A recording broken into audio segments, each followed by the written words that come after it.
بسم اللہ الرحمن الرحیم۔ السلام علیکم پیارے دوستو، سلطان صلاح الدین ایوبی جب حلب کو فتح کر کے لوٹے تو بہت دنوں کے سفر اور جنگ کی تھکاوٹ کی وجہ سے سلطان صلاح الدین جسمانی اور ذہنی طور پر تھک چکا تھا، لیکن سلطان دوسری طرف بہت خوش تھا کیونکہ سلطان ایک اہم شہر فتح کر چکا تھا۔ یہ حلب شہر کیا ہے اور اس کی کیا اہمیت؟ حلب شمال مغرب شام کا ایک پرانا اور مشہور شہر ہے جو قدیم زمانے میں بہت بڑے تجارتی مرکز تھا۔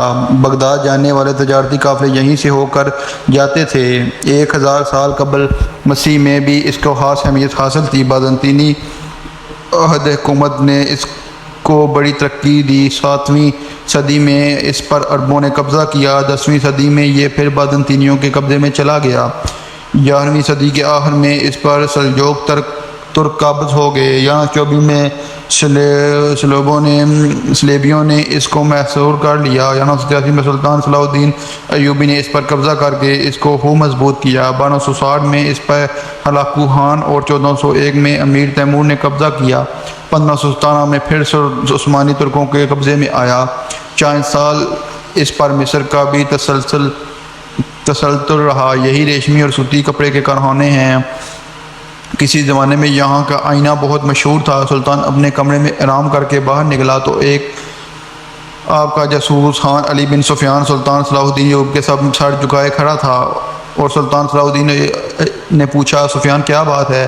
تم اتنے خاموش کیوں ہو؟ علی بن سفیان نے کہا، سلطان آپ سے ایک بات کرنی تھی، لیکن میں جانتا ہوں کہ آپ بہت تھک چکے ہیں، اسی لیے میں نے سوچا کہ ابھی مناسب وقت نہیں۔ سلطان نے کہا، سلطان کی زندگی اپنی رعایا کی قرضدار ہوتی ہے، اور سلطان کی زندگی کا ایک ایک لمحہ اپنی رعایا کے لیے وقف ہوتا ہے، لہذا تم بتاؤ ایسا کون سا مسئلہ ہے جس نے تمہیں پریشان کر رکھا ہے؟ یہ بات کرتے کرتے سلطان صلاح الدین ایوبی رحمۃ اللہ علیہ ایک کرسی پر بیٹھ گیا اور علی بن سفیان پاس میں آ کر کھڑے ہو گیا اور کہنے لگا، حضور اتنی زندگی آپ کے ساتھ گزر گئی، لیکن آپ کے دروازے سے کوئی بھی خالی ہاتھ نہیں لوٹا، لیکن مجھے افسوس ہے کہ ایک بزرگ آدمی جو کئی ہفتوں سے مسلسل ہر روز آپ کی عدالت میں آتا ہے، لیکن آپ کو نہ پا کر وہ واپس خالی ہاتھ لوٹ جاتا ہے، لیکن اس کا مسئلہ کچھ ایسا ہے جیسے میں بھی حل نہیں کر سکتا۔ سلطان نے کہا، بتاؤ کہ وہ بزرگ کون ہے اور اس کا کیا مسئلہ ہے؟ تو علی بن سفیان نے کہا، سلطان وہ ایک ادھیر عمر کا آدمی بہت غریب ہے، اور اس نے کسی ذمہ دار سے ایک چھوٹا سا زمین کا ٹکڑا لیا اور اس پر اس نے اپنی ایک جھونپڑی بنائی، لیکن حیرت کی بات یہ ہے کہ وہ جب بھی جھونپڑی تیار کرتا ہے اسی لمحے ہوا کا جھونکا آتا ہے اور اس جھونپڑی کو اڑا کر چلا جاتا ہے۔ یہ بات کوئی اتفاق نہیں، یہ کئی مرتبہ اس بزرگ کے ساتھ ہو چکا ہے۔ وہ بزرگ کل بھی دربار میں آیا اور کہنے لگا، سلطان صلاح الدین ایوبی کو میرا پیغام دینا کہ ایک بزرگ آپ کے آنے کا سخت انتظار میں ہے، کیونکہ نہ ہی اس کے سر پر چھت ہے اور نہ ہی اس کے رہنے کے لیے اس کے پاس کوئی جگہ۔ وہ اپنے ایک چھوٹے سے بچے کے ساتھ کھلے آسمان تلے سوتا ہے اور ساری رات بیڑیوں کے ڈر کی وجہ سے اس کو نیند نہیں آتی، کہیں اس کے بچے کو بیڑیے اٹھا کر نہ لے جائیں۔ یہ سن کر سلطان کو علی بن سفیان کی باتوں میں تجسس پیدا ہونے لگا اور پوچھا اور کہا کہ اس بزرگ کو کل عدالت میں حاضر کرنا اور پہلے ہی مقدمے میں اس بزرگ کا سنوں گا۔ علی بن سفیان کہنے لگے، سلطان آپ اتنے دنوں کے تھکے ہوئے جنگ سے واپس لوٹے ہیں، آپ کچھ دن آرام کر لیں، پھر بعد میں اس بزرگ کا بھی مسئلہ حل کر دینا۔ تو سلطان نے کہا کہ شاید تمہیں میری بات بھول گئی کہ ایک سلطان کی زندگی اپنی رعایا کی قرضدار ہوتی ہے۔ سلطان کے حکم کے مطابق اگلے دن عدالت لگ گئی اور سلطان قاضی کے ساتھ کھلی کچہری میں موجود تھا۔ اتنے میں علی بن سفیان کے سپاہی اس بزرگ کو لے کر سلطان کی عدالت میں پہنچ گئے۔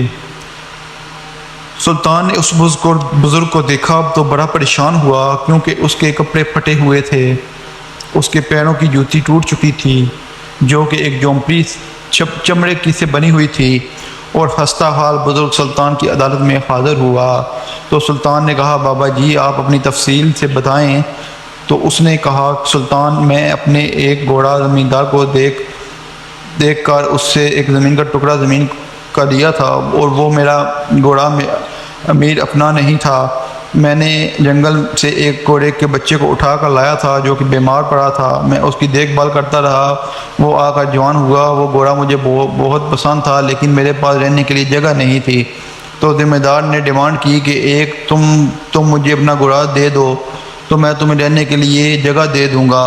تو اس تاجر نے مجھے ایک ٹکڑا زمین کا دیا اور میں نے وہ گھوڑا اس کے حوالے کر دیا۔ لیکن عجیب بات یہ ہے کہ بڑی مشکل سے اس زمین کے ٹکڑے پر ایک جھونپڑی بناتا ہوں، لیکن وہ ایک ہی ہوا کے جھونکے سے اڑ کر چلی جاتی ہے۔ ایسا لگتا ہے جیسے کوئی زلزلہ آ گیا ہو، اور میں اپنے تجربے سے بتا سکتا ہوں کہ کوئی اتفاق نہیں، اور نہ ہی میری جھونپڑی اتنی کمزور ہوتی ہے کہ ایک ہوا کے جھونکے سے اٹھا جائے۔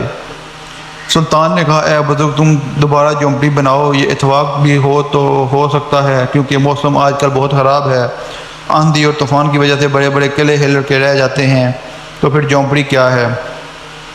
تو بزرگ نے کہا، سلطان میں وہ جھونپڑی 8 سے 10 بار بنا چکا ہوں، لیکن جب بناتا ہوں میری جھونپڑی گر جاتی ہے۔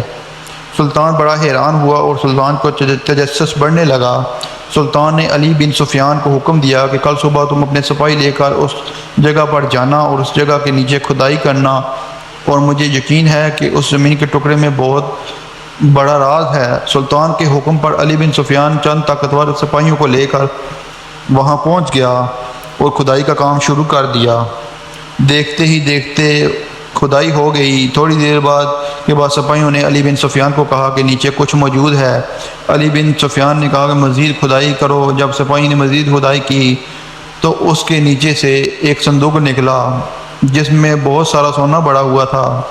یہ دیکھ کر وہ بزرگ بڑا حیران ہوا اور خوش ہوا اور زمین پر گر پڑا، اور یہ سارا ماجرا علی بن سفیان بھی دیکھ کر بڑا حیران ہوا، اور اس نے آسمان کی طرف دیکھا، اور اے میرے رب، تو بڑا غفور رحیم ہے، جو تو جانتا ہے وہ تیرا گناہ گار بندہ نہیں جانتا۔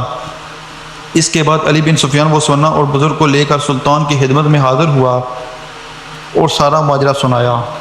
تو یہ دیکھ کر سلطان بڑا خوش ہوا اور کہا، اے بزرگ، کبھی کبھی ہمیں اپنے نقصان میں یہ لگ رہا ہوتا ہے کہ یہ ہماری بدقسمتی ہے، لیکن اس رب کے گناہ گار بندے اس میں چھپی بہتری کو نہیں دیکھ پاتے۔ وہ بہتر جاننے والا ہے، اور جو بھی کام ہوتا ہے چاہے برا ہو یا اچھا، اس میں انسان کی بہتری ہی چھپی ہوتی ہے، لیکن ہم جیسے گناہ گار بندے اپنے رب کی رحمتوں کو سمجھ نہیں پاتے۔ اور اگر تم اس جگہ وہاں جھونپڑی بنا لیتا تو ہو سکتا ہے کہ چند سالوں بعد وہاں ایک چھوٹا سا مکان تعمیر کر لیتا اور وہ خزانہ وہیں زمین میں رہتا اور تمہارا کام نہ آ پاتا۔ اللہ چاہتا تھا کہ وہ خزانہ جو کہ اب تیرے لیے سخت ضرورت تھی وہ تمہارے کام آئے، اسی لیے تمہاری جھونپڑی بار بار گر رہی تھی، لیکن تو سمجھنے سے قاصر تھا کہ یہ کوئی اتفاق نہیں، اللہ کی مرضی ہے۔ اس کے بعد سلطان نے اس بزرگ کو سونے کے ساتھ رخصت کر دیا، اور کہتے ہیں کہ وہ بزرگ اس سونے سے بہت بڑا تاجر بن گیا، اور چند دنوں بعد اس کا شمار شاہی تاجروں میں ہونے لگا۔ اللہ کی ذات بڑی غفور الرحیم ہے۔ اللہ تعالیٰ انسانوں کے لیے بہت کچھ سوچ رکھتا ہوتا ہے، لیکن انسان ناشکر ہے اور کچھ سمجھ نہیں پاتا۔ میرے دوستو، جب بھی کوئی زندگی میں غلط کام ہوتا ہے اس کے پیچھے ضرور کوئی نہ کوئی اچھائی چھپی ہوتی ہے، اور اس مصیبت پر اور پریشانی کے پیچھے سلطان جیسا عظیم انسان ہی اللہ کی چھپی ہوئی بہتری کو پہچان سکتا ہے۔ اگر سلطان صلاح الدین ایوبی رحمۃ اللہ علیہ وہ راز نہ سمجھ لیتا تو شاید وہ کبھی بھی اس خزانہ حاصل نہ کر سکتا۔ تو ویڈیو دیکھنے کا بہت شکریہ۔ ہمارے چینل کو سبسکرائب کریں اور ویڈیو کو زیادہ سے زیادہ شیئر کریں تاکہ آپ کو ہر آنے والی نئی ویڈیو ملتی رہے۔ اللہ حافظ۔